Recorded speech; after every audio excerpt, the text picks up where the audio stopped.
নমস্কার, আমি মালা ভট্টাচার্য।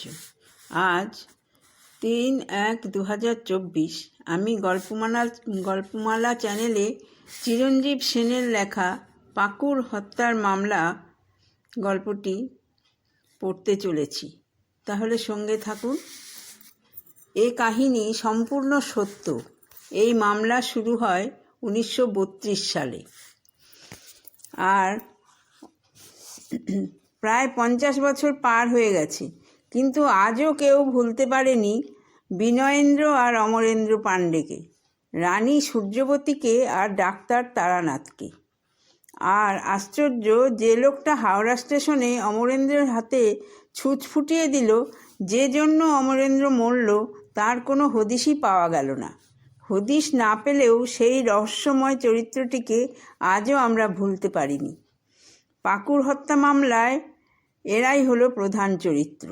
একটি তরুণকে হত্যা করার জন্য এমন অভিনব চক্রান্ত ভারতে আর এখনো হয়নি। পৃথিবীতে হয়েছে কিনা সে বিষয়ে সংশয় আছে। পশ্চিমবাংলার বীরভূমের গা ঘেঁষে সাঁওতাল পরগনার মধ্যে ছোট্ট জায়গা পাকুর। পাকুর ছোট্ট জায়গা, কিন্তু পাকুরের একজন রাজা ছিলেন। তার জমিদারি নেহাত ছোট নয়। সেই রাজার নাম ছিল কুমার প্রতাপেন্দ্র। প্রতাপেন্দ্রর বড় ছেলের নাম বিনয়েন্দ্র আর মেয়ের নাম কাননবালা। এই ছেলেটি আর মেয়েটিকে রেখে প্রতাপেন্দ্রের স্ত্রী মারা গেলেন। প্রতাপেন্দ্র আবার বিয়ে করলেন। এ পক্ষেও ছেলে আর একটি মেয়ে, অমরেন্দ্র আর বনবালা। প্রতাপেন্দ্রের ভাগ্যে বোধহয় স্ত্রী সহ্য হয় না, তাই এই দ্বিতীয় পক্ষের স্ত্রীও একদিন মারা গেল। মাতৃহারা দুটি ছেলে আর মেয়েকে পালন করতে লাগলেন তাদের বিধবা জ্যাঠাইমা রানী সূর্যবতী। এদের মধ্যে সূর্যবতী অমরেন্দ্রকে যেন বেশি ভালোবাসতেন। সকলে জানত রানী সূর্যবতী তার নিজস্ব সম্পত্তি অমরেন্দ্রকে দান করবেন। রানী সূর্যবতীর স্নেহ আর যত্নের ফলে অমরেন্দ্র মায়ের অভাব বুঝতে পারেনি। অমরেন্দ্র একদিন ম্যাট্রিকুলেশন পাশ করলো। তখন তার বাবা ঠিক করলেন তাকে পাটনার কলেজে পড়তে পাঠাবেন। উত্তম প্রস্তাব। ঠিক হলো পাটনায় একটা বাড়ি ভাড়া নেওয়া হবে। অমরেন্দ্র সেই বাড়িতে থেকে পড়াশোনা করবে। ঠাকুর চাকর তো থাকবেই, আর প্রতাপেন্দ্র বা সূর্যবতী পাল্টাপাল্টি পাটনায় গিয়ে থাকবেন। ভগবান অলক্ষ্যে একটু হাসলেন। অমরেন্দ্র পাটনা যাওয়ার আগে প্রতাপেন্দ্র মারা গেলেন। অমরেন্দ্রর বয়স তখন 16 আর বিনয়েন্দ্রের 27। প্রতাপেন্দ্র মারা যাওয়ার সঙ্গে সঙ্গে বিনয়েন্দ্র বাড়ির কর্তা সেজে বসল। সে তো বাড়ির বড় ছেলে, অতএব একমাত্র কর্তা হবার অধিকার তারই আছে। আর তাছাড়া অমরেন্দ্র তো এখন নাবালক। কর্তা সেজে বিনয়েন্দ্র সব কিছুর ওপর নিজের কর্তৃত্ব খাটাতে লাগলো। অমরেন্দ্রর নামে আর কারো যেন অস্তিত্ব নেই। সম্পত্তি আর নগদ টাকার সেই যেন মালিক। তবে বিনয়েন্দ্র ভাইয়ের প্রতি একেবারেই উদাসীন নয়। সে অমরেন্দ্রকে পাটনায় পড়তে পাঠালো। হাজার হোক, বাবার ইচ্ছে অপূর্ণ রাখা উচিত নয়, তাহলে তার আত্মা শান্তি পাবে না। মাঝে মাঝে বিনয়েন্দ্র ভাইকে টাকা পাঠাতে ভুলে যেত। কিন্তু রানী সূর্যবতী ছিলেন। বিনয়েন্দ্র ভুললেও তিনি ভুলতেন না। অমরেন্দ্র লেখাপড়ায় ভালো ছিল। 2 বছর পরে সে IA পাশ করলো। বিয়ে পড়বার জন্য সে আবার পাটনায় ফিরে গেল। এবার সে পাটনায় একখানা বাড়ি ভাড়া করলো। অমরেন্দ্র পাকুড়ে থাকে না। বিনয়েন্দ্র একা। সে যেন সাপের 5 পা দেখেছে। পাটনায় অমরেন্দ্রকে নিয়মিত টাকা পাঠায় না, নানা রকম অজুহাত দেখায়। অথচ এদিকে নিজে একখানা মোটর গাড়ি কিনল। মোটর গাড়ি কেনা অন্যায় নয়, কিন্তু ভাইকে বঞ্চিত করে কেনা নিশ্চয় অন্যায়। কুমার প্রতাপেন্দ্র যা কোনোদিন করেননি, বিনয়েন্দ্র তাই করল। কলকাতা থেকে সে বালিকাবালা নামে একটি বারবনিতাকে নিয়ে এসে রাজবাড়ির কাছেই একটা বাড়িতে রাখল, অথচ ঘরে তার বউ আছে। রানী সূর্যবতী এমন কাণ্ড কখনো শোনেননি, চোখে দেখা দূরের কথা। নিজের সতীসাধ্যী স্ত্রী থাকতে বাড়ির ছেলে একটা কুলটা রমণীর কথায় উঠবে বসবে, তার পায়ে পড়বে, এসব রানী সূর্যবতী সহ্য করতে প্রস্তুত নন।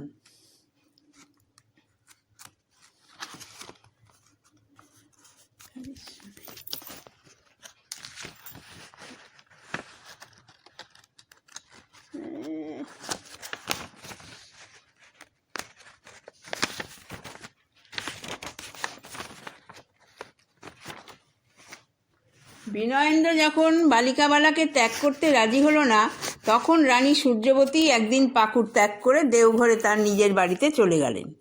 বিনয়েন্দ্রের পক্ষে বালিকাবালাকে ত্যাগ করা অসম্ভব। বালিকাবালা গাইতে জানে, নাচতে জানে, আর জানে ঠাট ঠমক। পুরুষকে কি করে বশে রাখতে হয় সে বিদ্যাও তার উত্তম রূপে জানা আছে। তার মোহজাল ছিঁড়ে বেরিয়ে আসা বিনয়েন্দ্রের পক্ষে অসম্ভব।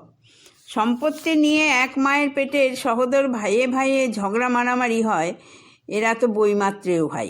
অতএব বিনয়েন্দ্র আর অমরেন্দ্রের মধ্যে যে ঝগড়া হবে তাতে আশ্চর্য হবার কিছু নেই। তাছাড়া বিনয়েন্দ্র লোকটাও সুবিধার ছিল না। উচ্ছৃঙ্খল, অত্যাচারী, অসংযম আর দুশ্চরিত্র রূপে নাম কিনতে সে দেরি করেনি। সকলেই জেনেছিল যে পাকুড়ের জমিদারি আর বেশি দিন নয়, আয়ু ফুরিয়ে এসেছে। ইতিমধ্যে অমরেন্দ্র সাবালক হলো। বিনয়েন্দ্র বুঝল এতদিন যা করেছে এখন আর তা চালানো যাবে না বেপরোয়াভাবে। নিজের ইচ্ছামতো কাজ করতে গেলে অমরেন্দ্র নিশ্চয়ই বাধা দিবে। বিনয়েন্দ্রর উচ্ছৃঙ্খল চলার পথে অমরেন্দ্র যেন একটা পাঁচিল তুলতে আরম্ভ করলো। সেই পাঁচিল ভাঙতে হবে।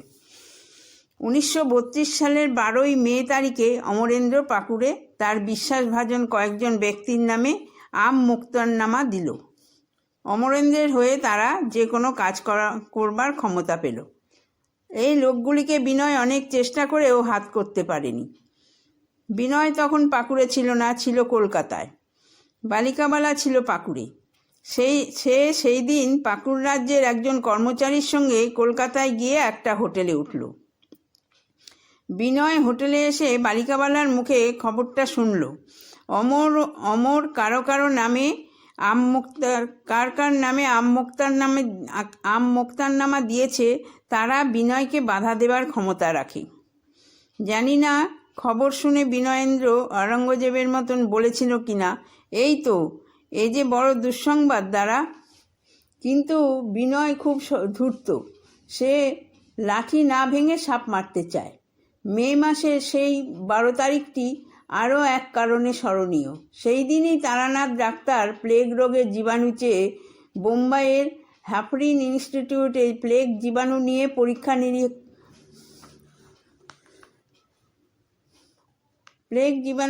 পরীক্ষা নিরীক্ষা করা হয়। প্রয়োজন হলে এই ইনস্টিটিউট থেকেই প্লেগের জীবাণু অন্যত্র সরবরাহ করা হয়, তবে তা কেবল বৈধ ক্ষেত্রে। বালিকাবালার মুখে খবরটা শুনে বিনয় রাগে ফুঁসতে লাগলো। অমরের আস্পর্ধা খুব বেড়েছে তো, ওকে আর বাড়তে দেওয়া উচিত নয়। মোক্তারনামা বাতিল করাতেই হবে। কলকাতা থেকে 28 মে তারিখে বিনয় অমরকে একখানা চিঠি লিখল। সেই চিঠির সারমর্ম হলো এই যে, জমিদারি পরিচালনায় অমর যদি কোনো বন্দোবস্ত করতে চায় তাহলে সে বিনয়ের সঙ্গে পরামর্শ করে তা করতে পারে, যার ফলে টাকা পয়সা পেতে অমরের কোনো অসুবিধা হবে না। কিন্তু সে যদি বিনয়ের পিঠে ছুরি মারবার চেষ্টা করে তাহলে তার ফল মোটেই ভালো হবে না। অমরেন্দ্র এই চিঠির কোনো উত্তর দিল না। বিনয় বুঝল বা অনুমান করল যে তার বৈমাত্র ভাই তাদের জ্যাঠামশাইয়ের আশকারা পেয়ে তার বিরুদ্ধে দাঁড়াতে সাহস করছে। জ্যাঠাই বুড়ির খপ্পর থেকে অমরকে সরিয়ে না আনলে সে নিশ্চিত হতে পারছে না। নইলে অমর তো নেহাতি একটা কাঁচা ছেলে, তাকে ঘায়েল করতে আর কতক্ষণ। সে 1 জুলাই অমরকে আর একখানা চিঠি লিখল। চিঠির মর্মার্থ হলো এই রকম: তোমাকে কয়েকটা কথা স্পষ্ট জানিয়ে দিতে চাই। তুমি যদি রানী সূর্যবতীর দলে ভিড়তে চাও তাহলে আমার কাছ থেকে দাদার মতন ব্যবহার আশা করো না। সূর্যবতী আমাদের ভালো চায় না। তোর মোক্তারনামা দেবার মানে আমি বুঝি। তাছাড়া সূর্যবতী চেষ্টা করছে তোমার সঙ্গে একটা মিটমাট করতে। মোক্তারনামা খারিজ করতে বলে তোমাকে 3খানা চিঠি দিয়েছি, কিন্তু তুমি উত্তর দাওনি। যাই হোক, তুমি কি করবে আমাকে জানাবে। যদি না জানাও এবং মনে করো মিটমাট সম্ভব নয়, তাহলে কি হবে আমি বলতে পারি না। যাই হোক, 6 জুলাই মোক্তারনামা উইল খারিজ করল। বিনয়ের কুটিল বুদ্ধির কাছে অমর শিশু হলেও অমর জমিদারি ভাগ করবার প্রশ্ন তুলল। সে স্পষ্টই জানালো, ঝগড়া মারামারিতে দরকার কি, আমরা আলাদা হয়ে যাই, তাহলেই সব মিটে যাবে। কিন্তু সম্পত্তি ভাগে তো বিনয় রাজি নয়। সে চায় অমরের ভাগটাও বেহাত করতে। সম্পত্তি ভাগ হলে অমর নিজের ভাগ তো পাবেই, তার উপরে পাবে জ্যাঠামশাইয়ের সম্পত্তি। সে বিরাট ব্যাপার হবে। 1932 সালে পুজোর ছুটি এলো। অমরেন্দ্র দেওঘরে জ্যাঠাইমার কাছে বেড়াতে গেল। জ্যাঠাইমার স্নেহ ছাওয়ায় দিনগুলি বেশ কাটছিল। এমন সময় দেওঘরের আকাশে একটি কুগ্রহের উদয় হলো। সে কুগ্রহ হলো অমরেন্দ্রের ভাই বিনয়েন্দ্র পাণ্ডে। দেওঘরে সে একা আসেনি, সঙ্গে এনেছে একজন সাংঘাত। পরে জানা গেল লোকটা কম্পাউন্ডার। বিনয় বলল শরীরটা তার খারাপ যাচ্ছিল, তাই দিন কতকের জন্য দেওঘরে হাওয়া বদলাতে এসেছে। সে অমরের সঙ্গে গায়ে পড়ে ভাব জমাবার চেষ্টা করতে লাগলো। একদিন বিকালে অমর, বিনয় আর সেই কম্পাউন্ডার তিনজনে বেড়াতে বেরোলো। কম্পাউন্ডারের কাছে কয়েকটা শৌখিন চশমা ছিল। একটা চশমা ছিল তার কোনো ডাটি নেই, নাকের ওপর স্প্রিং টিপে দিলেই আটকে যায়। ভারী মজার তো।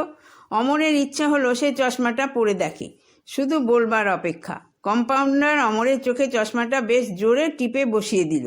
অমর বেশ একটু যন্ত্রণা অনুভব করলো, কিন্তু ব্যাপারটা ওইখানেই মিটে গেল। কম্পাউন্ডার হাত জোর করে মাপ চাইল। কিন্তু হঠাৎ কাজের অছিলা করে সেই দিন রাত্রেই বিনয়েন্দ্র আর তার সাংঘাত পাকুড়ে ফিরে গেল। এলোই বা কেন, আর এত তাড়াতাড়ি ফিরেই বা গেল কেন? অমরেন্দ্র বা তার জ্যাঠাইমা কিছুই বুঝলেন না। বুঝলেন কয়েকদিন পরে, অমর যখন গুরুতর অসুস্থ হয়ে পড়ল। দেওঘরের বিখ্যাত চিকিৎসক সৌরেন্দ্রনাথ মুখোপাধ্যায়কে ডাকা হলো। রোগীকে দেখে তার চক্ষু স্থির, কারণ অমরেন্দ্রর টিটেনাস হয়েছে। অ্যান্টিটিটেনাস সিরাম দিতে তিনি বিলম্ব করলেন না। ইতিমধ্যে পাকুড়ে বিনয়েন্দ্রকে টেলিগ্রাম করা হলো বাড়ির ডাক্তারকে দেওঘরে পাঠিয়ে দেবার জন্য। পরিবর্তে বিনয় নিজেই দেওঘরে চলে এলো।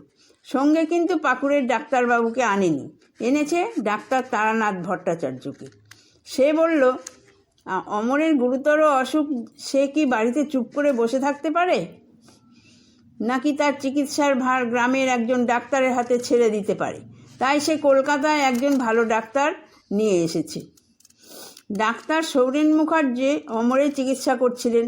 বিনয় তারানাথ ডাক্তারকে সৌরেনবাবুর কাছে নিয়ে গিয়ে অনুরোধ করল যে অমরের চিকিৎসায় ডাক্তার ভট্টাচার্য যদি তার সহকারী রূপে কাজ করেন তাহলে তার আপত্তি নেই তো? না, আপত্তি কিসে? সৌরেনবাবু আপত্তি করলেন না, কিন্তু পশ্চাৎপর তার জানা ছিল না। জানা থাকলে কি করতেন বলা যায় না। কিন্তু তারানাথ ডাক্তার এমন এক কাণ্ড করল যে সৌরেনবাবু রীতিমতন ক্ষেপে উঠলেন। তারানাথ ডাক্তার সৌরেনবাবুকে পরামর্শ দিলেন অমরকে মরফিয়া ইঞ্জেকশন দিতে। টিটেনাস রোগীকে মরফিয়া ইঞ্জেকশন দিলে ফল মারাত্মক হয়, এতটুকু তথ্য যে কোনো ডাক্তারের জানা আছে। সৌরেনবাবুর সন্দেহ হলো তারানাথ আসলে ডাক্তার কিনা। তারানাথকে তিনি সহকারী রাখতে মোটেই রাজি হলেন না। ফলে তারানাথ ডাক্তার আর বিনয়কে দেওঘর ছেড়ে চলে যেতে হলো। বিনয় দমে যাওয়ার পাত্র নয়। সে কয়েকদিন পরে দেওঘরে আবার ফিরে এলো। সঙ্গে এবার আরেকজন ডাক্তার, D.R. ধর কলকাতা থেকেই একটা সিরাম তৈরি করে এনেছে। সেটি ইঞ্জেকশন দিলে অমর নাকি সেরে উঠবে। ডাক্তার সৌরেন মুখার্জি রাজি হলেন, কিন্তু সেই সঙ্গে তার অনিচ্ছাও প্রকাশ করলেন। সিরাম ইঞ্জেকশন দিয়ে ডাক্তার ধর তো বিনয়ের সঙ্গে কলকাতা ফিরে গেল। কিন্তু ধর যেখানে ইঞ্জেকশন দিয়ে গিয়েছিল সেখানে বেশ বড়সড় একটা অ্যাবসেস দেখা দিল। তার আবার একটা মুখও দেখা দিয়েছে। অমরের অবস্থা ভালো নয়। রানী সূর্যবতী রীতিমতো শঙ্কিত। বিনয় বুঝি হার স্বীকার করবে না। সে আবার দেওঘরে এলো। সঙ্গে ডাক্তার ধর ও কলকাতার খ্যাতনামা চিকিৎসক ডাক্তার শিবপদ ভট্টাচার্য। রোগীকে উত্তম রূপে পরীক্ষা করে ডাক্তার শিবপদ ভট্টাচার্য অমরকে নতুন ওষুধ দিলেন। আর নয়, রানী সূর্যবতী এবং অমরের শুভাকাঙ্ক্ষীরা বিনয়কে তো বটেই, তার ডাক্তারদেরকেও রীতিমতন সন্দেহ করতে শুরু করেছেন। তারা স্থির করলেন তারা ডাক্তার শিব ভট্টাচার্যের ওষুধ খাওয়াবেন না, অমরকে কলকাতা নিয়ে যাবেন, সেখানেই চিকিৎসা করাবেন। কলকাতায় অমরকে সুবিখ্যাত সার্জন ললিতমোহন বন্দ্যোপাধ্যায়কে দেখানো হলো। তিনি দীর্ঘ 6 মাস ধরে অমরের চিকিৎসা করালেন। দুবার তার হাতে সেই অ্যাবসেস অপারেশন করে তাকে সারিয়ে তুললেন। অমর আপাতত রোগমুক্ত হলো বটে, কিন্তু বেচারির হৃদযন্ত্রটি জখম হলো। আগেকার স্বাস্থ্য এবং পূর্ণোদ্যমে কাজ করার ক্ষমতা সে বেচারি আর ফিরে পেল না। দেওঘরে পরপর এই ঘটনাগুলির ফলে অমরেন্দ্র রীতিমতো বিচলিত হয়ে উঠল, সেই সঙ্গে তার আত্মীয়রাও। বিনয় কখন কোন দিক থেকে আঘাত করে সেই চিন্তায় সকলেই শঙ্কিত। এলাহাবাদ ব্যাংকে এজমালি নামে 13,000 টাকা জমা ছিল। বিনয় একাই সেই টাকা তোলবার চেষ্টা করল। এছাড়া অন্য ব্যাংকেও বেশ কিছু টাকা জমা ছিল, সেই সব টাকাও সে তোলবার চেষ্টা করল। কিছুদিন পরেই 2 ভাইয়ের নামে সাকসেশন সার্টিফিকেট পাওয়া গেল। বিনয় সেই সার্টিফিকেটখানা সংশোধন করিয়ে নিল, যাতে 2 ভাই মিলিতভাবে বা কোনো এক ভাই ব্যাংক থেকে টাকা তুলতে পারে। আর বিনয়কে পায় কি? সে এলাহাবাদ ব্যাংক থেকে 13,000 টাকা তুলে নিল, অমরকে জানালো না, অর্থাৎ টাকাটা সে আত্মসাৎ করল। অমর এই খবর জানতে পেরে সেই টাকার হিসাব চেয়ে বসল এবং নিজের স্বার্থ অক্ষুণ্ণ রাখবার জন্য উকিলের পরামর্শ চাইল। শুধু তাই নয়, প্রয়োজন হলে সে আপোষে নয়তো আদালতের সাহায্যে সম্পত্তি ভাগ করে নেবার সিদ্ধান্ত করল। আরও একটা ঘটনা ঘটল। একটা পুরনো মামলায় তারা আপোষের ডিক্রি পায়। সেই ডিক্রির ফলস্বরূপ 2 ভাইয়ের নামে পাকুড় আদালতে 17,000 টাকা জমা পড়ে। সেই টাকা তোলবার জন্য বিনয় আদালতে দরখাস্ত দিল। অমরেন্দ্র আপত্তি জানিয়ে আদালতে পাল্টা দরখাস্ত দিল। বিনয় আবার দরখাস্ত দিয়ে বলল যে সে হলো পরিবারের কর্তা, অতএব টাকা তোলবার তার অধিকার আছে। অমর পুনরায় দরখাস্ত দিয়ে বলল, বিনয়ের একার কিসের অধিকার? সে আর নাবালক নয়, সাবালক, অতএব অমরও একজন কর্তা, সে তার ভাগ দাবি করল। যাই হোক, অমরের দরখাস্তের ফলে বিনয়ের দরখাস্ত বাতিল হয়ে গেল। টাকা তুলতে না পেরে বৃথায় সে তর্জন গর্জন করতে লাগলো। বিনয় পাকুড়ে আর রইল না, কলকাতা চলে গেল। নতুন চাল চালতে হবে, অতগুলো টাকা হাত ফসকে বেরিয়ে যাবে। রানী সূর্যবতী তখন কলকাতায় ছিলেন। ভালো মানুষ সেজে বিনয় সূর্যবতীর খোসামত করতে লাগলো অমরকে কলকাতায় আনাবার জন্য। সূর্যবতী কিছুতেই রাজি হলেন না। তিনি অনুমান করলেন বিনয়ের নিশ্চয় কোনো দুরভিসন্ধি আছে। সেই দুরভিসন্ধি পাকুড়ে সফল করতে অসুবিধা আছে, তাই তার চেষ্টা অমর যাতে কলকাতায় আসে। সূর্যবতী বিনয়ের প্রস্তাবে রাজি হলেন না। বিনয় বেপরোয়া, সামান্য একটা স্ত্রীলোকের কাছে সে হেরে যাবে? সূর্যবতীর নামে সে নিজেই অমরকে টেলিগ্রাম করল পরের ট্রেনে কলকাতায় আসতে। অমরেন্দ্র অগ্রপশ্চাৎ বিবেচনা না করে পরদিন কলকাতায় এসে গেল। রানী সূর্যবতী বিস্মিত হয়ে প্রশ্ন করলেন। অমর বলল যে সে তো টেলিগ্রাম পেয়ে এসেছে। টেলিগ্রাম? ও, বুঝেছি, বিনয়ের মনোবাঞ্ছা তাহলে পূর্ণ হয়েছে। যাক, অমর যখন কলকাতায় এসেই পড়েছে এবং যতদিন পর্যন্ত না পাকুড়ে ফিরে যাচ্ছে ততদিন সে যেন খুব সাবধানে থাকে। কলকাতায় বিনয় একদিন অমরের সঙ্গে দেখা করে সম্পত্তির ভাগ বাটোয়ারা নিয়ে আলোচনা করলো। অমর বলল, সম্পত্তি যখন পাকুড়ে, তখন এ বিষয়ে কথাবার্তা পাকুড়ে হওয়ায় কি ভালো নয়? কোনো মীমাংসা হলো না। বিনয় বিরক্ত হয়ে উঠল। কলকাতায় অমরদের একজন আত্মীয়া ছিলেন, জ্যোতির্ময়ী। জ্যোতির্ময়ী অমরকে একদিন ভবানীপুরে সিনেমা দেখাতে নিয়ে গেলেন। সঙ্গে আরও 2-3 জন গিয়েছিল। সেখানে তারা বিনয় ও একজন অচেনা লোককে দেখে অবাক হয়ে গেল। বিনয় তাহলে অমরের প্রতিটি গতিবিধির ওপর নজর রাখছে।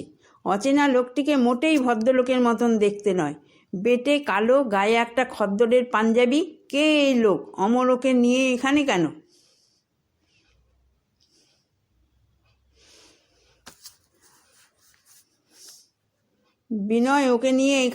বিনয় খবর পেল যে অমর 26শে নভেম্বর পাকুড়ে ফিরে যাবে। তার আগের দিন রাত্রে বিনয়কে হাওড়া স্টেশনে দেখা গিয়েছিল। সঙ্গে ছিল সেই বেটে কালো লোকটা, যার গায়ে খদ্দরের পাঞ্জাবি। আবার সেই দিন বিনয় তারানাথ ডাক্তারকে 50 টাকা দিল কেন?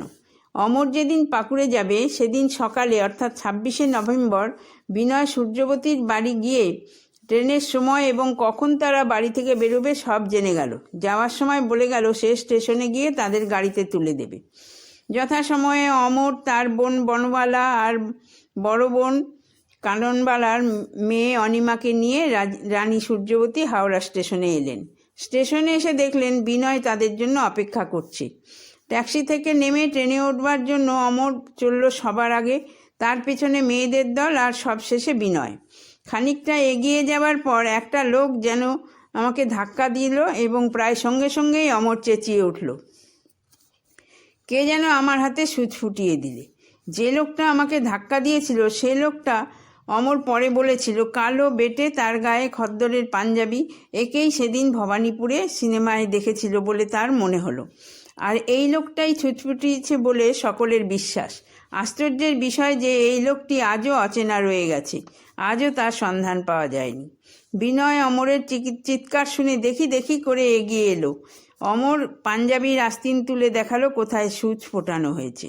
ও কিছু নয় বলে বিনয় জায়গাটা হাত দিয়ে ঘষে দিল। ব্যাপারটা কেউ ভালো চোখে দেখল না। কোনো লোক ক্ষতি করবার উদ্দেশ্যেই এই কাজ করেছে। তাছাড়া বিনয়ের স্টেশনে আসাটাও কেউ সুনজরে দেখেনি। সকলেই ভাবছিল ও আবার এখানে কেন। অমরেন্দ্রের এক বন্ধু কমলপ্রসাদ পাণ্ডে, সেও স্টেশনে এসেছিল। দেওঘরে অমরের রোগের ইতিহাস তার জানা ছিল, তাই সে অমরকে বলল পাকুড়ে না গিয়ে কলকাতার বাড়িতে ফিরে গিয়ে অমরের উচিত এখনই রক্ত পরীক্ষা করানো। বিনয় বাধা দিল, বলল তিলকে মিছিমিছি তাল করা হচ্ছে। স্টেশনের ভিড়ে অমর একটু আধটু খোঁচা লাগে, ও কিছু নয়। বিনয়ের কথাই বহাল রইল। অমরকে নিয়ে সকলে পাকুড় চলে গেল। ট্রেন যখন প্ল্যাটফর্ম ছেড়ে চলে গেল, বিনয় তখন নিশ্চিত হলো এতদিন পরে অনেক চেষ্টা করে অনেক খরচ করে সে কৃতকার্য হতে চলেছে। বেচারা অমর বুঝতে পারল না তার কি বিপদ আসছে। বনবালা বৃথাই তখন দাদার হাতে সেই ছুঁচ ফোটানো জায়গায় আয়োডিন লাগাচ্ছে।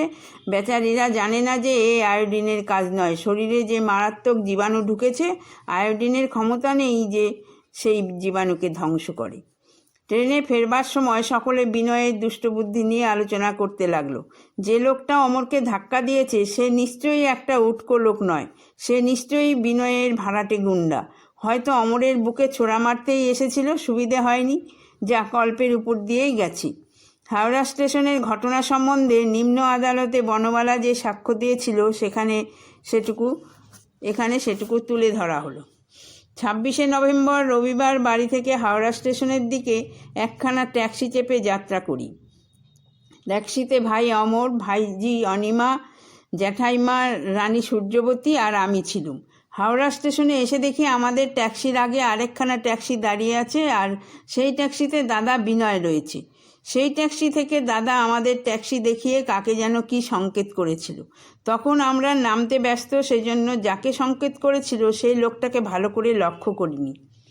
কিন্তু অমর যখন ট্যাক্সি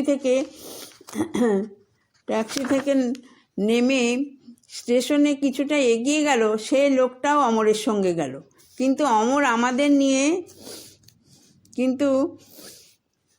বিনয় আমাদের নিয়ে যাওয়ার জন্য আবার পিছিয়ে এলো। সেই লোকটা তখন সঙ্গে ছিল না।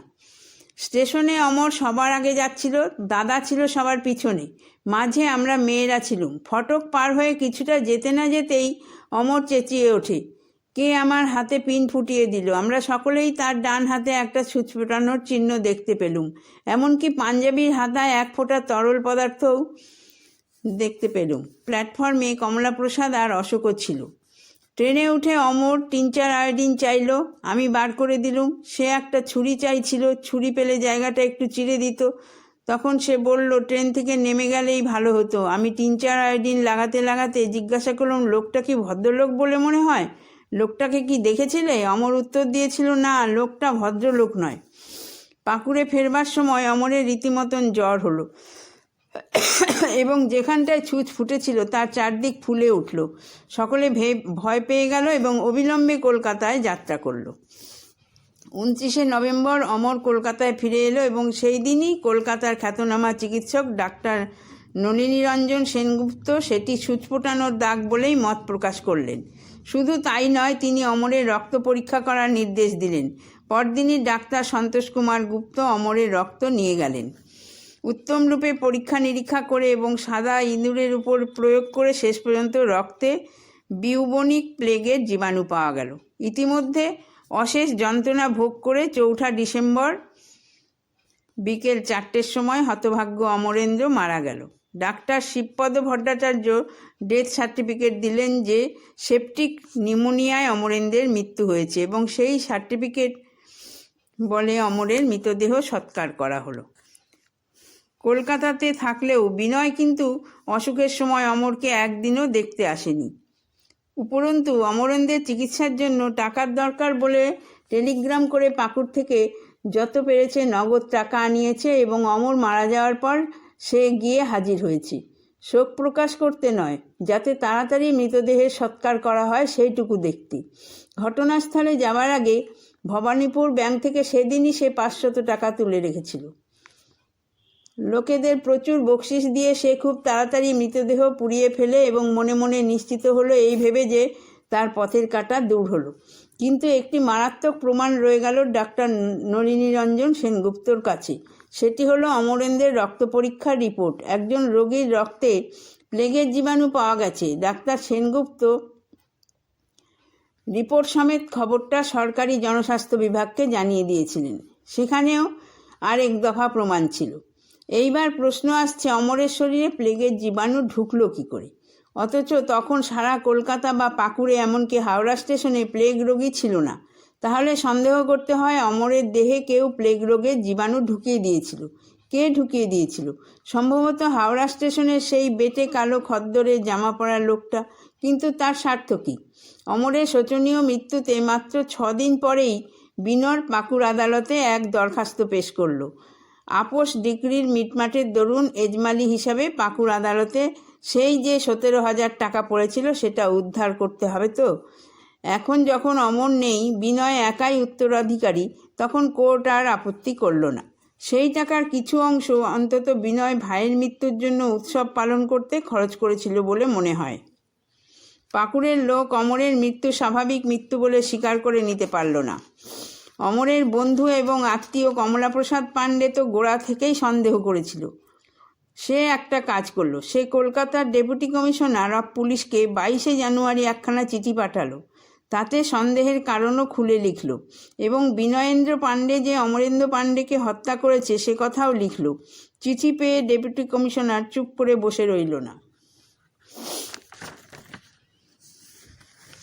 ডিটেকটিভ ডিপার্টমেন্টের সাব ইন্সপেক্টর শরৎচন্দ্র মিত্রের উপর তদন্তের ভার দিলেন।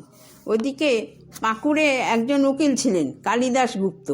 মফস্বলের হলেও বড় শহরের উকিলদের সঙ্গে তিনি সংশ্লিষ্ট থাকলেও বিনয়েন্দ্র পাণ্ডের কাজকর্মের তিনি সমর্থক ছিলেন না। পাকুড়ের কয়েকজন বিশিষ্ট এবং অমরেন্দ্রর পক্ষে সহানুভূতি সম্পন্ন ব্যক্তি কালিদাসবাবুকে ধরলেন অমরেন্দ্রের মৃত্যুর রহস্য ভেদ করতে। তারা বললেন, পৃথিবীতে এখনও চন্দ্র সূর্য উঠছে, এত বড় একটা পাপ কাজ, সাংঘাতিক একটা অন্যায় ঘটল, আর সকলে সেটা নির্বিচারে মেনে নিয়ে চুপচাপ বসে থাকলে ভগবান তাদের ক্ষমা করবেন না। কালিদাসবাবুও এত বড় একটা পাপ কাজ ও অন্যায়কে মেনে নিতে রাজি নন। তিনি তার যথাসাধ্য করতে রাজি হলেন।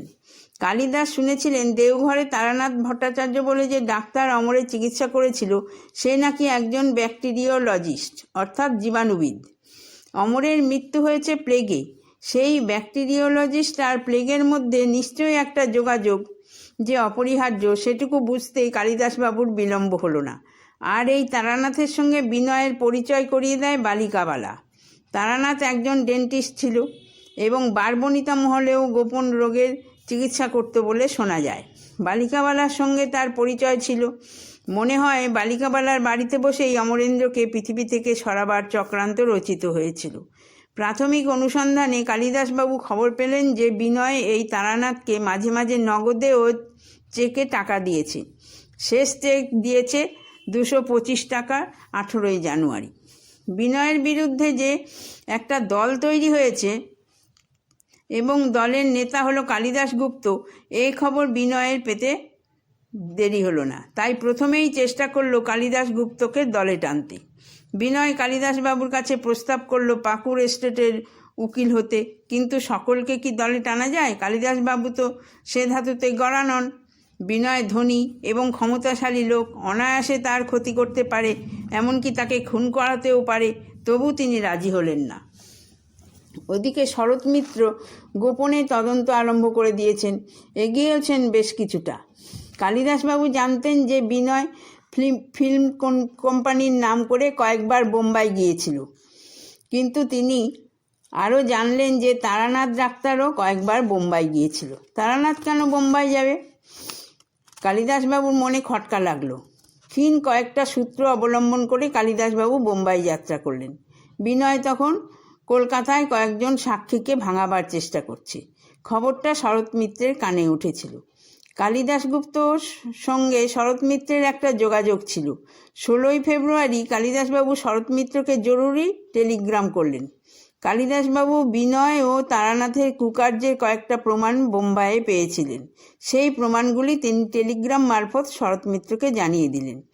শরৎ মিত্র বুঝলেন আর দেরি নয়, আসামিকে এখনই গ্রেপ্তার করা দরকার। গ্রেপ্তার করতে গিয়ে শুনলেন মাত্র কিছুক্ষণ আগে বিনয় বোম্বাই যাত্রা করেছে। হাওড়া স্টেশনে ছুটে গিয়েও ধরতে পারল না, মাত্র কয়েক মিনিট আগেই ট্রেন স্টেশন ছেড়ে গেছে।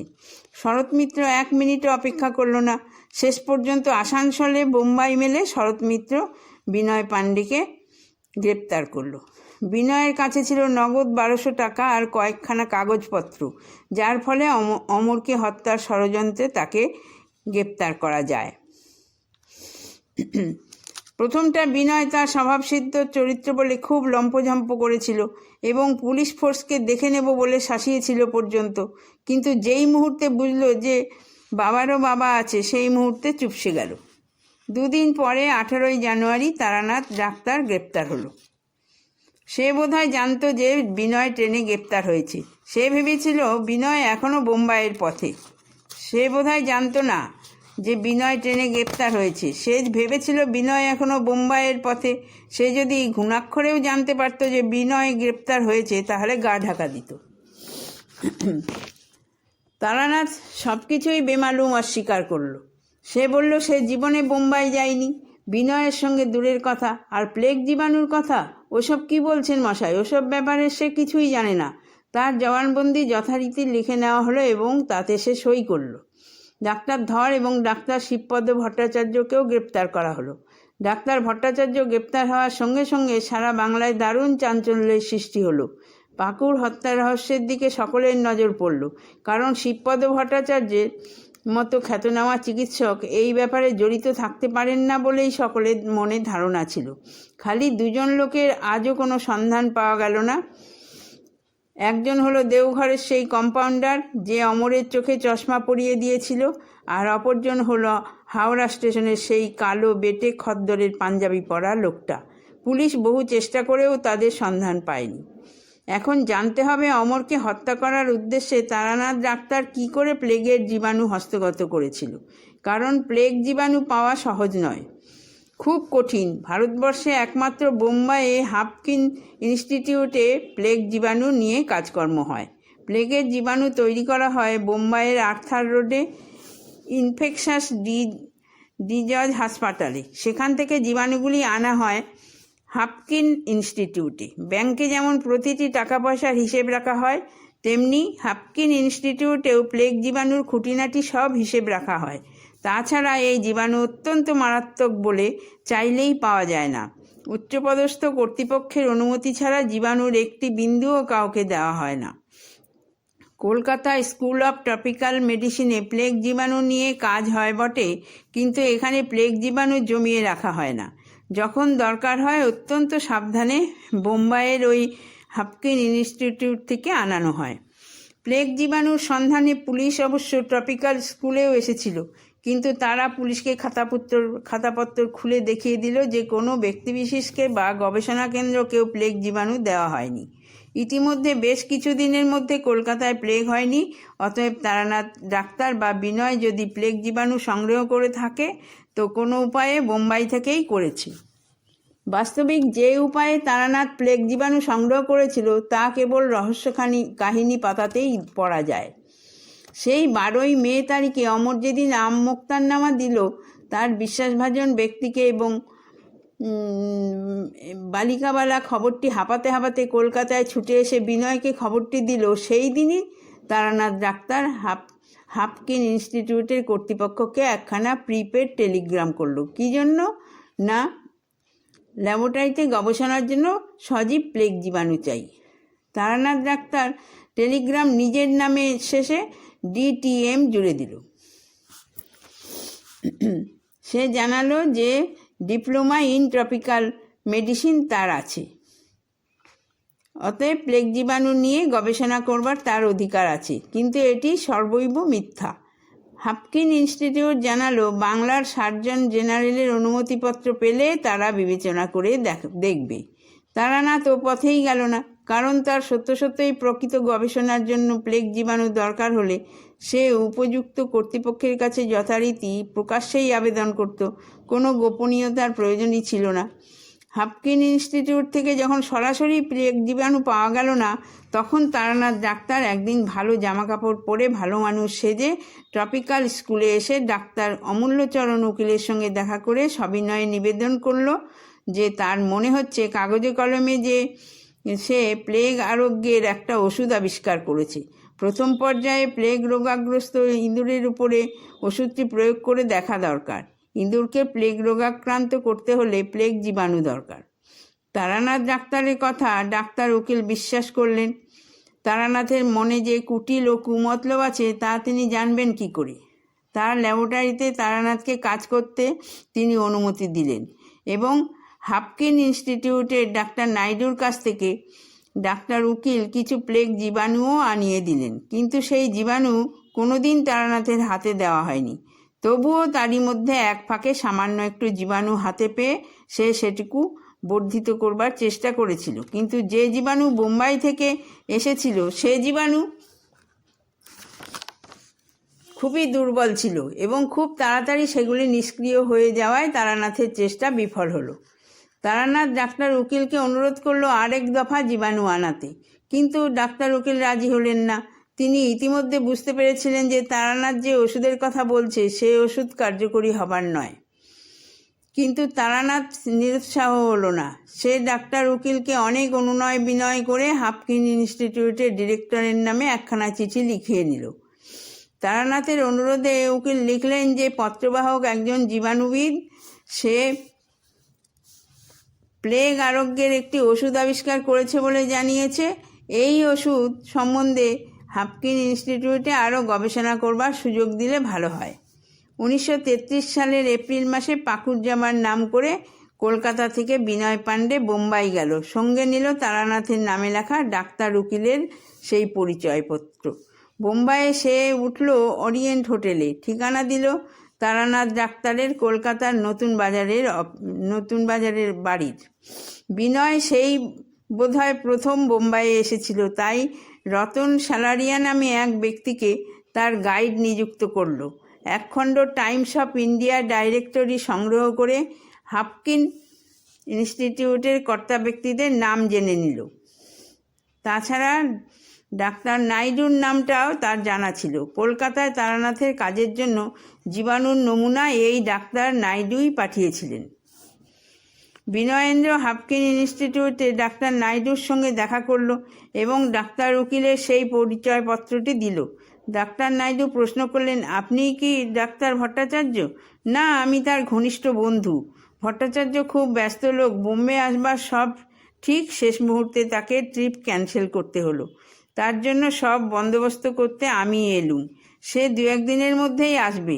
তার এখানে কাজ করার সুবিধে হবে তো? নাইডু বললেন, আমার তো আপত্তি নেই, তবে আপনার বন্ধু যেন এই ইনস্টিটিউটের ডাইরেক্টরকে চিঠি লিখে তার অনুমতি নিয়ে নেন। আমার কোনো হাত নেই। বিনয় বুঝল সুবিধা হবে না। অগত্যা সেই দিন সন্ধ্যাতেই সেই কলকাতার উদ্দেশ্যে ভিক্টোরিয়া টার্মিনাসের ট্রেনে উঠল। ঠিক 2 মাস পরে 1 জানুয়ারি বিনয় আবার বোম্বেতে ফিরে এলো। এবার এসে উঠল অন্য হোটেলে। ঠিকানা লেখালো তারানাথের কলকাতার বাড়ির।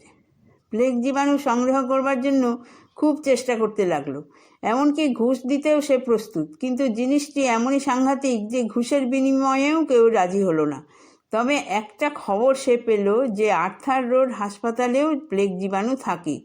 জীবাণুর আসল চাষটা সেখানেই হয়। আর্থার রোড হাসপাতালের সুপারিনটেন্ডেন্টের নাম ডাক্তার প্যাটেল। বিনয় ডাক্তার প্যাটেলের সঙ্গে দেখা করে বলল যে তার এক ডাক্তার বন্ধু প্লেগ আরোগ্যের একটি ওষুধ আবিষ্কার করেছে, কিন্তু ওষুধটি পরীক্ষা করা দরকার। সেই সুযোগ কি ডাক্তার প্যাটেল করে দেবেন? ডাক্তার প্যাটেল অমায়িক লোক, ঘোরপ্যাচ বোঝেন না। তিনি বললেন, কেন হবে না, তবে প্রথম ইঁদুরের উপর পরীক্ষা করতে হবে।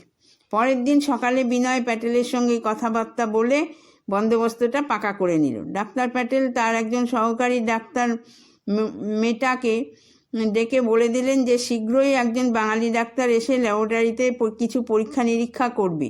ডাক্তার মেটা যেন সুযোগ করে দেন এবং পরীক্ষার জন্য যেন ইতিমধ্যে এক টেস্ট টিউব প্লেগ জীবাণু হাপকিন ইনস্টিটিউট থেকে আনিয়ে রাখেন।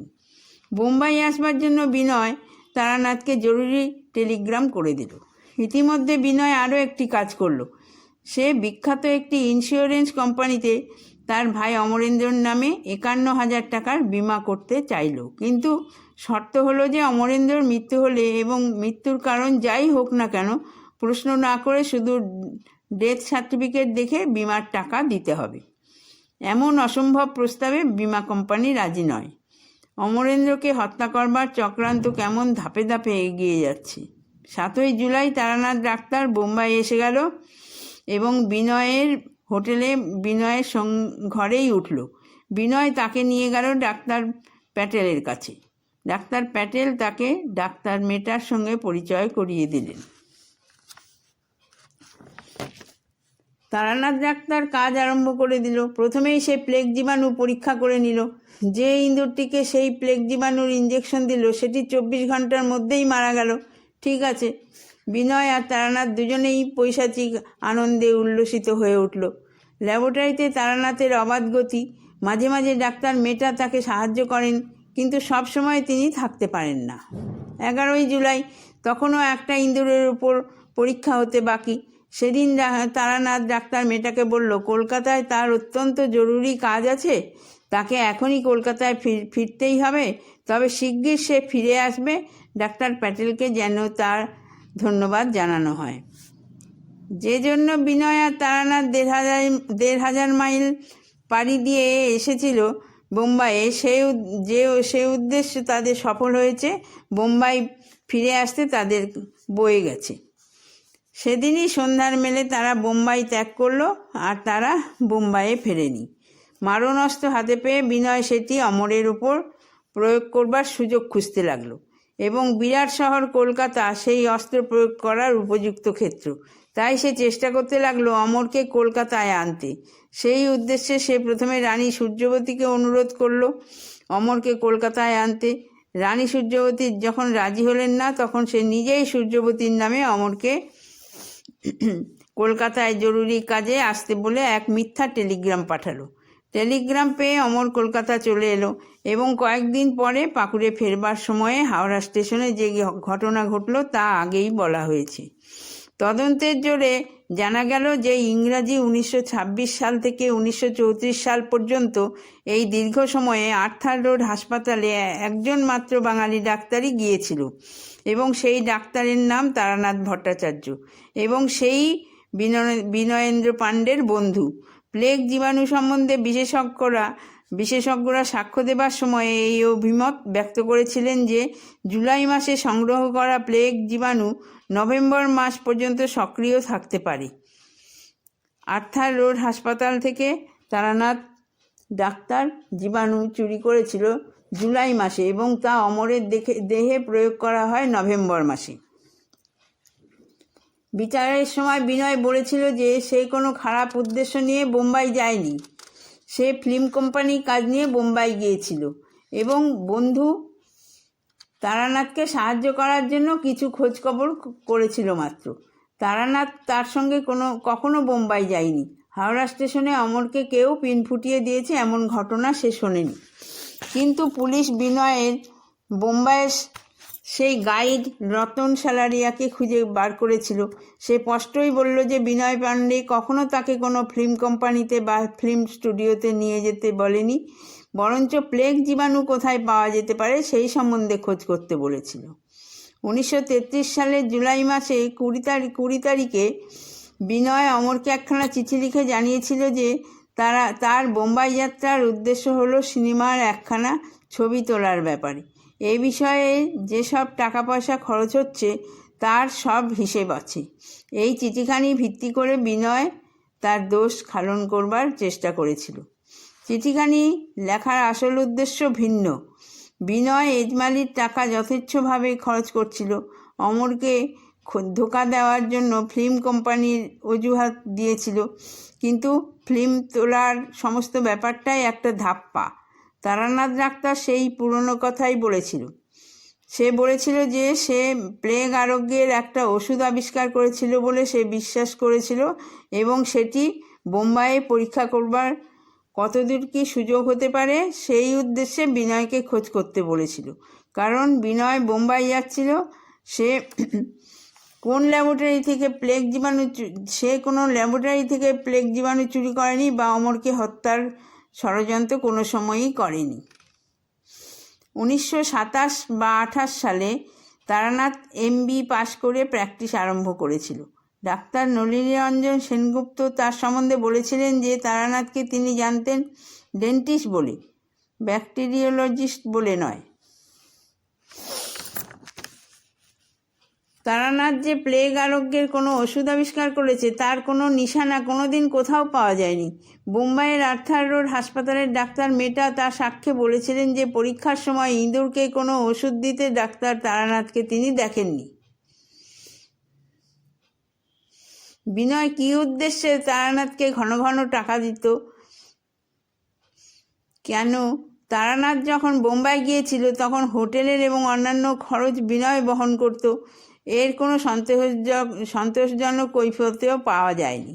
বিনয়ের তরফ থেকে যুক্তি দেখানো হয়েছিল যে অমরের রক্ত পরীক্ষা করবার সময় অপরের সঙ্গে সেটি গুলিয়ে ফেলা অসম্ভব নয়, অথবা রক্তটা যে ইচ্ছে করে জীবাণুদুষ্ট করা হয়নি একথা কে বলতে পারে?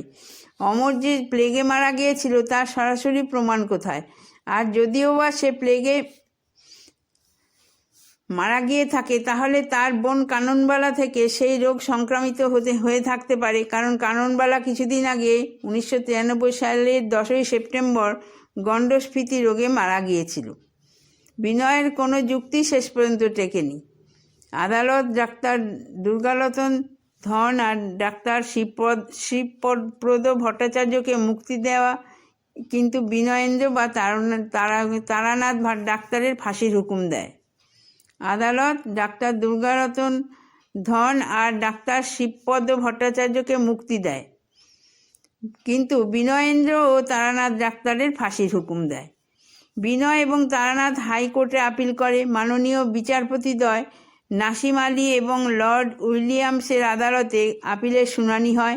বিচারপতি লর্ড উইলিয়ামস মামলাটিকে অপরাধের ইতিহাসে অদ্বিতীয় বলে মন্তব্য প্রকাশ করেছিলেন।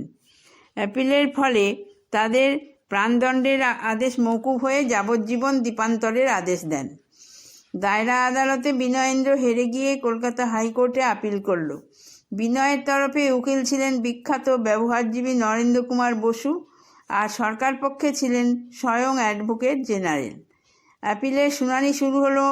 মাননীয় বিচারপতি লর্ড উইলিয়ামস এবং নাসিম আলীর এজলাসে বিনয়ের উকিল হাইকোর্টে অ্যাপিলের জন্য যে আবেদন পেশ করেছিলেন তাতে দায়রা আদালতে কতগুলি আইনের ফাঁক দেখিয়েছিলেন, যথা এমন কতগুলি সাক্ষ্যকে দায়রা আদালত স্বীকার করেছেন যেগুলি সত্য বলে গ্রাহ্য করা যায় না, এবং দায়রা আদালতের বিচারপতি জুরিদের কেসটি যেভাবে বুঝিয়েছেন তাতে ভুল বোঝার অনেক সম্ভাবনা রয়েছে। তাছাড়া ক্রিমিনাল প্রসিডিওর কোডের 342 ধারা অনুযায়ী দায়রা আদালতে বিচারপতি আসামিদের উপযুক্তভাবে পরীক্ষা করতে পারেন না। মাননীয় বিচারপতি লর্ড উইলিয়ামস মন্তব্য করেন যে আসামির পক্ষে উকিল মহাশয় যে আপত্তি করেছেন তার যুক্তি জোরালো নয়, কারণ সাক্ষীদের কাছ থেকে যেসব জবানবন্দি নেওয়া হয়েছে মৌখিকভাবে কিংবা লিখিতভাবে, তার মধ্যে কিছু কিছু অসঙ্গতি হয়তো ছিল। সেগুলি হয়তো পরিত্যক্ত করা যেত, কিন্তু পরিত্যক্ত করলেও আসল অভিযোগের গুরুত্ব তাতে কমে না।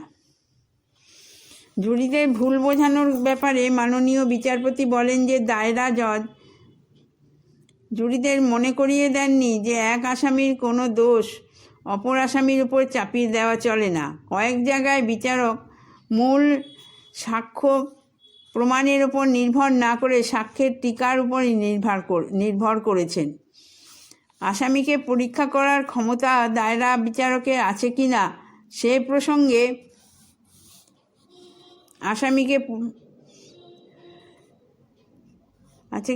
প্রসঙ্গে বিচারপতি বলেন যে এ বিষয়ে মিস্টার বসুর আপত্তি যুক্তিসঙ্গত বলা চলে।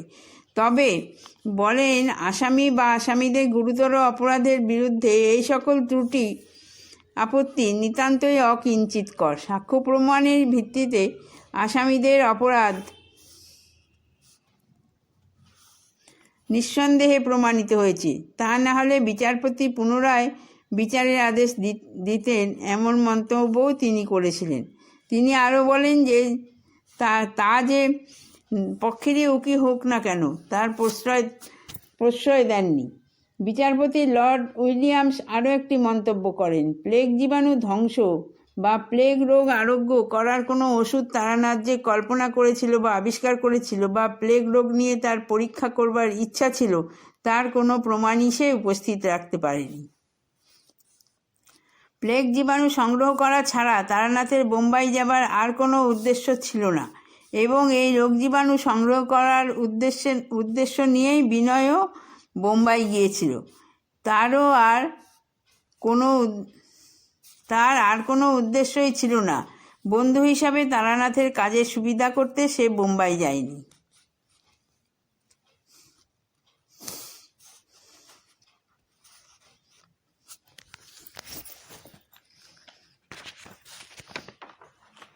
বিশেষভাবে বিবেচনা করেই বিচারপতি এই সিদ্ধান্ত করেন যে বিনয়েন্দ্র পাণ্ডে এবং তারানাথ ভট্টাচার্য অমরেন্দ্র পাণ্ডেকে হত্যা করার জন্যই প্লেগ জীবাণু সংগ্রহ করেছিল, এবং সেই উদ্দেশ্যে সেই প্লেগ জীবাণুর ব্যাপারে এক ব্যক্তি আজও ফেরার।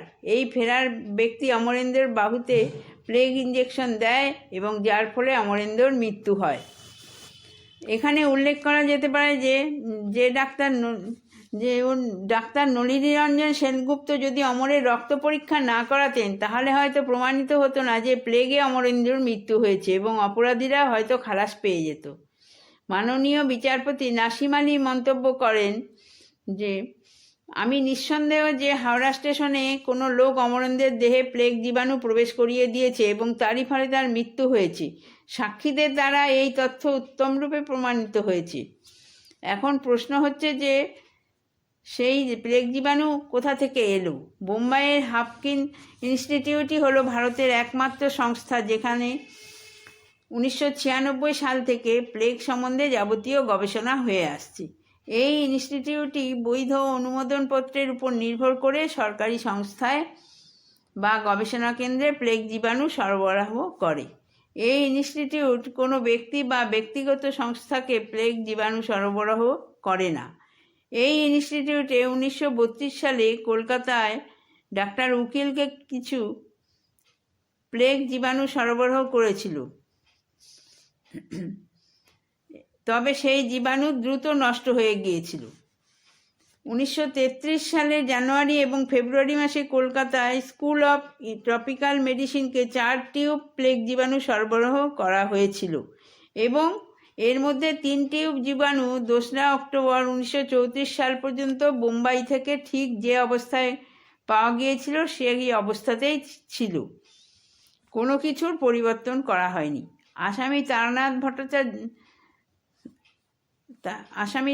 তারানাথ কলকাতায় প্লেগ জীবাণু সংগ্রহ করতে পারেননি, তাকে যেতে হয়েছিল বোম্বাই পৌঁছে তারকনাথ আর্থার রোডে হাসপাতালে কর্তৃপক্ষের অজ্ঞাতসারে সক্রিয় জীবাণু সরবরাহ সুযোগ পেয়েছিল।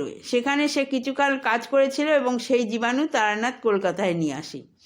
আরও প্রমাণিত যে 1913 সালের জুলাই মাসে যে প্লেগ জীবাণু পাওয়া গিয়েছিল তা সেই বছরের নভেম্বর মাস পর্যন্ত সক্রিয় থাকতে পারে। রায় দেবার সময় বিচারপতিরা বলেন যে প্রায় 2 বছর হতে চলল মামলা কাণ্ডটি ঘটেছে। বিনয়েন্দ্র, তারানাথ এবং অন্যান্য কয়েকজনকে 1932 সালের ফেব্রুয়ারি মাসে গ্রেপ্তার করা হয়, আর বিচার শুরু হয় মে মাসে। বিচার চলতে থাকে পরের বছর ফেব্রুয়ারি পর্যন্ত। 23শে ফেব্রুয়ারি 1935 হাইকোর্টে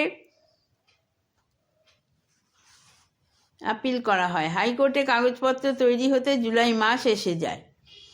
প্রাণদণ্ডে দণ্ডিত অপরাধীকে 10 মাস অপেক্ষা করতে হলো আপিলের রায় শুনতে। প্রাণদণ্ডের ব্যাপারে এত দীর্ঘ বিলম্ব হওয়া উচিত নয়। অপরাধের অবশ্য সরাসরি প্রমাণ নেই, কিন্তু ঘটনা পরম্পরা এবং আনুষাঙ্গিক প্রমাণগুলি আসামিদের দিকেই অঙ্গুলি নির্দেশ করে। তাছাড়া আসল যে লোক মূল অপরাধটি সংঘটিত করে ফেরার হয়ে আছে তাকে হয়তো একদিন পাওয়া যেতে পারে। এইসব বিচার করে বিচারপতিদ্বয় মৃত্যুদণ্ড মকুব করেছিলেন, যাবজ্জীবন দ্বীপান্তরের আদেশ দেন। 11 বছর পরে 1947 সালে বিনয়েন্দ্র পাণ্ডে জেল থেকে ছাড়া পেয়ে পাকুড়ে আসে। জেল থেকে ফিরে এলো অন্য এক বিনয়। পূর্বের বিনয়ের সঙ্গে তার মিল নেই। বাড়িতে ফেরবার 6 দিন পরে একদিন তার স্ত্রী ও ছেলে থানায় এসে হাজির। তাদের কথাবার্তা শুনে বোঝা গেল তারা খুব ভয় পেয়েছে। তারা থানায় আশ্রয় চায়। বিনয়ের স্ত্রী বললেন যে তার স্বামী হাতে বন্দুক নিয়ে সর্বদা শাসাচ্ছেন।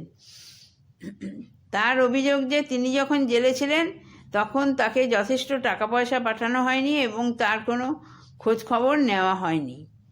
বিনয় বাজে ভয় দেখাচ্ছে না এবং যে কোনো মুহূর্তে সে হয়তো তার স্ত্রীকে গুলি করেও মেরে ফেলতে পারে।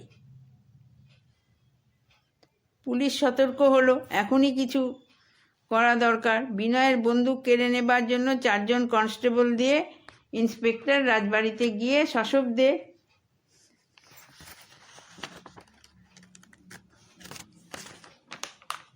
নাড়তে লাগলেন। কোথায় দারোয়ান?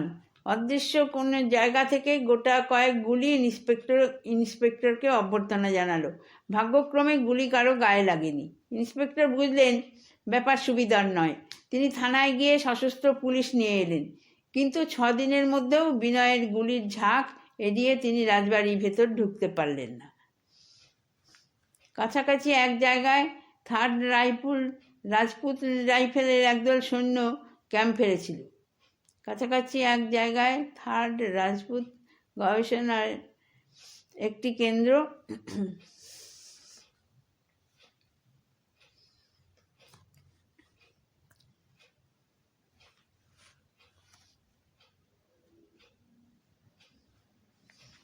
কাছাকাছি জায়গার থার্ড রাজপুত রাইফেলের একদল সৈন্য ক্যাম্প ফেলেছিল। পাকুড়ের নিরুপায় পুলিশ সেই সৈন্যদলের সাহায্য চাইল।